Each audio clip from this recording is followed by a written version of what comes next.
Welcome to my channel. আজকে review করবো নোটা movie. তো কেমন হয়েছে মুভিটা, আপনার কি দেখা উচিত?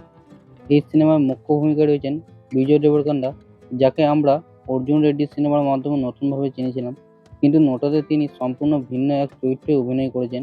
এখানে তিনি একজন রাগী প্রেমিক নন, বরং পরিস্থিতির চাপে রাজনীতিতে ঢুকে পড়া এক তরুণ নেতা। চলুন তাহলে শুরু করা যাক আজকের রিভিউ। এই মুভির গল্পটা যদি ছোট করে বলি, সিনেমার মূল চরিত্রে আছে বরুণ। সে একজন সাধারণ যুবক যার রাজনীতি নিয়ে কোনো আগ্রহ নেই। সে নিজের জীবন নিয়ে ব্যস্ত, বন্ধু, পার্টি, নিজের মতন করে বাঁচা। কিন্তু হঠাৎ করে তার জীবন বদলে যায় যখন তার বাবা, একজন শক্তিশালী মুখ্যমন্ত্রী, দুর্নীতি মামলায় ফেঁসে যান। পরিস্থিতি সামলাতে বরুণকে অস্থায়ী মুখ্যমন্ত্রী বানা হয়। ভাবুন তো, যে ছেলেরা রাজনীতি বুঝতেই চায় না, সে হঠাৎ পুরো রাজ্যের দায়িত্ব পেয়ে গেল। শুরুতে বরুণ সবকিছু মজা হিসেবে নেয়। সে অফিসে সিরিয়াস থাকে না, মিটিং এড়িয়ে চলে। কিন্তু ধীরে ধীরে সে বুঝতে পারে রাজনীতির ভিতরে কতটা দুর্নীতি, ক্ষমতার লোভ আর মানুষের সঙ্গে প্রতারণা লুকিয়ে আছে। তারপর থেকেই গল্প অন্যদিকে মোড় নেয়। বরুণ কি সত্যি একজন ভালো নেতা হয়ে উঠতে পারবে, নাকি এই রাজনীতির নোংরা কালে সে নিজেকে হারিয়ে ফেলবে? এই প্রশ্নগুলোর উত্তর সিনেমার আসল আকর্ষণ। এই মুভি যদি পারফরমেন্সের কথা বলি, প্রথমেই বলতে হবে বিজয় দেবরকোন্ডার কথা। তিনি বরুণ চরিত্রকে খুবই বাস্তবভাবে ফুটিয়ে তুলেছেন। একজন কেয়ারফ্রি ছেলে থেকে ধীরে ধীরে দায়িত্ববান নেতায় পরিণত হওয়া পরিবর্তনটা তিনি দারুণভাবে দেখিয়েছেন। তার বডি ল্যাঙ্গুয়েজ, ডায়লগ ডেলিভারি এবং অ্যাটিটিউড পুরো সিনেমাকে অনেক শক্তিশালী করেছে। বিশেষ করে রাজনৈতিক দৃশ্যগুলি তিনি অসাধারণ অভিনয় করেছেন। সত্যরাজ খুবই ভালো অভিনয় করেছেন। নায়িকা মেহেরিনের স্ক্রিন টাইম কম হলেও তিনি নিজের কাজ ঠিকঠাক করেছেন।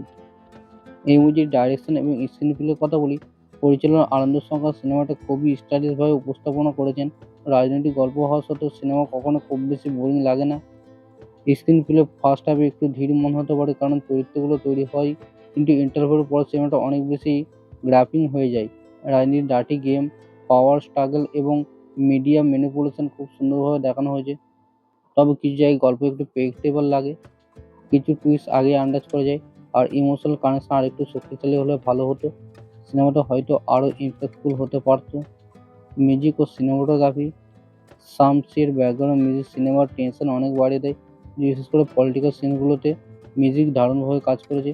সিনেমাটোগ্রাফি খুবই সুন্দর, ক্যামেরা অ্যাঙ্গেল এবং কালার টোন পুরো পলিটিক্যাল অ্যাটমসফিয়ারটাকে রিয়েলিস্টিক করেছে। অনেক দৃশ্য সিনেমাটিক ফিল দেয়, যা বড় পর্দায় দেখতে ভালো লাগে। সিনেমার পজিটিভ দিকগুলো হলো বিজয় দেবরকোন্ডার শক্তিশালী অভিনয়, রাজনীতি থ্রিলার দৃশ্যগুলি, স্টাইলিশ প্রেজেন্টেশন, ভালো ব্যাকগ্রাউন্ড মিউজিক, বাস্তব রাজনীতির কিছু দিক খুব ভালোভাবে তুলে ধরা হয়েছে। এই মুভি যদি নেগেটিভ দিকের কথা বলি, তো ফার্স্ট হাফ একটু স্লো, কিছু সিন প্রেডিক্টেবল, ইমোশনাল ডেপথ আর একটু বেশি হতে পারতো। সাপোর্টিং চরিত্রগুলোকে আরও ভালোভাবে ব্যবহার করা যেত। ব্যক্তিগত মতামত, আমার মতে নোটা একটি ডিসেন্ট পলিটিক্যাল থ্রিলার, কিন্তু এন্টারটেইনিংয়ের জন্য ভালো। যারা পলিটিক্যাল ড্রামা পছন্দ করেন তাদের জন্য এই সিনেমাটা অবশ্যই দেখা উচিত।